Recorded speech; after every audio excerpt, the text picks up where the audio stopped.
दोस्तों आज हम सब लॉकडाउन के अंदर अपने घरों में बंद हैं, क्वारंटाइन हम हो रहे हैं। क्वारंटाइन शब्द हमने पहली बार सुना है, अंग्रेजी का शब्द है दोस्तों क्वारंटाइन। हमारे पूर्वज जो इतने अच्छे वैज्ञानिक थे, इतनी अच्छी रिसर्च हमारे लिए करके गए थे, उन सबको मैं आज नई पीढ़ी को दोबारा से याद दिलाना चाहता हूं इस वीडियो के माध्यम से। वीडियो को लास्ट तक देखिए कि हमारे पूर्वज इस आज जो बीमारी आई हुई है, जिसके लिए इतना शोर शराबा हो रहा है, पूरा विश्व लॉकडाउन में है, तो हमारे पूर्वज तो ऐसी बीमारियों के लिए पहले से ही रिसर्च करके चले गए। वो क्वारंटाइन शब्द का मतलब समझते थे। कैसे समझते थे, चलो आपको भी एक नए संदर्भ में आज मैं समझाता हूं। दोस्तों बच्चे के जन्म से लेकर जब किसी भी घर में कोई नया बच्चा जन्म लेता था तो 1 महीने के लिए उस जच्चा बच्चा को घर के अंदर ही क्वारंटाइन करते थे, एक अलग कमरे में रखते थे। और बाहर से आने जाने वाला, उसके मायके से भी कोई व्यक्ति आता था तो उसको भी 5 से 7 घंटे अलग बिठाकर फिर उसके साथ मिलने देते थे। ऐसी हमारी समृद्ध परंपरा थी। और दोस्तों दूसरी बात, जिस घर में बच्चे ने जन्म लिया है उस घर के आस पड़ोस के लोग जब तक उनके घर में हवन यज्ञ होकर शुद्धिकरण नहीं हो जाता था तब तक उनके घर से किसी भी चीज का लेन देन नहीं करते थे। उसको हरियाणवी भाषा में बोलूं तो कहते थे कि स्यावड़ लगी हुई है। जब उनके घर से वो निकल जाती थी तो उसके बाद लेना देना शुरू करते थे। दोस्तों उसके बाद बताता हूं कि हमारे यहाँ तीज त्योहार मनाकर साल में 2 बार कम से कम पूरे घर की चूने से पुताई करते थे, यानी घर को सैनिटाइज करते थे।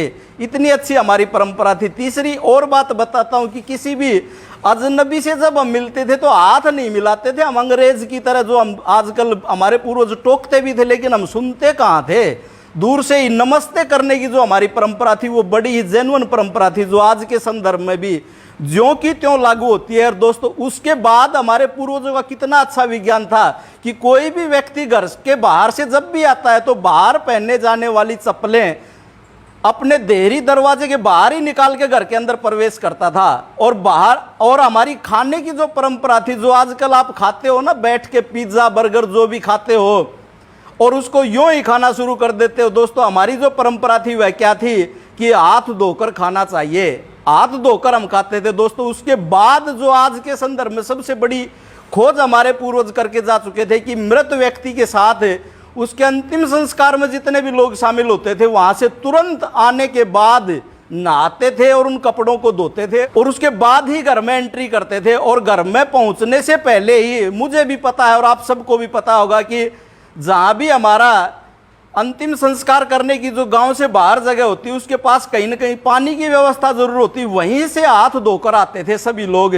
और दोस्तों उसके बाद परंपरा थी कि मृत व्यक्ति के जितना भी सामान, यहाँ तक कि उसकी चारपाई भी घर से बाहर निकाल देते हो, तो उसके बिस्तर वगैरह, उनको इस विज्ञान का पता था। और जिस घर में मृत्यु हो जाती थी उस घर में उसके आस पड़ोस के पास परिचित मित्र खाना बनाकर देकर तो आते थे लेकिन उस घर से लेता कोई भी कुछ नहीं था। तो दोस्तों इतनी समृद्ध हमारी परंपरा थी। दोस्तों हमारी खास समृद्ध परंपरा, आप किसी भी गांव के चारों तरफ कोनों पर नजर दौड़ाकर देखिए, जो लोग मांस मछली खाते थे, मीट इत्यादि खाते थे, उनको गांव से बाहर बसाया जाता था। आज भी आप नजर दौड़ा लें, हो सकता है कुछ संदर्भ बदल गया हो, लेकिन उनको इतना अच्छा विज्ञान का पता था, ऐसा वो लोग करते थे। तो दोस्तों हमारे पूर्वजों ने ध्वनि विज्ञान का उन्होंने खोज की थी, जो शंख की ध्वनि बजाते हैं सुबह के समय, शाम के समय जो मंदिरों में ध्वनि बजाई जाती है, और मंदिर की जो घंटियां हैं वो भी एक वायरस को खत्म करने का काम करती है। दोस्तों हमारे घरों में देसी गाय के घी का दीपक जलाया जाता था। बड़ा ही खास विज्ञान था, बड़ा ही खास चीज थी जो वायरस को, जीवाणु को खत्म करने का काम करती थी। दोस्तों कोई भी, किसी भी घर में कोई भी अनिष्ट होने के बाद उस घर के शुद्धिकरण के लिए उसमें हवन यज्ञ अवश्य ही करवाया जाता था। यह भी हमारे पूर्वजों की खोज थी। आज इन नियमों को कोई पालन करता है, इनको मानता है। इस कोरोना से पहले की बात बता रहा हूं तो उसको अनपढ़ गंवार जाहिल समझते हैं। हमें बड़ी भारी भूल हमारी थी। दोस्तों हमारी संस्कृति इतनी समृद्ध थी, आओ पुनः लौट चलें, अपनी परंपराओं को, अपनी मान्यताओं को, अपनी संस्कृति को पुनः अपनाएं और आज की इस महामारी को और आगे आने वाले समय में ऐसी महामारी से हम बचे रहें, अपना परिवार बचा रहे, अपनी परंपराओं को अपनाएं। अपनी वाणी को विराम देता हूं। धन्यवाद। जय हिंद, जय जवान, जय किसान।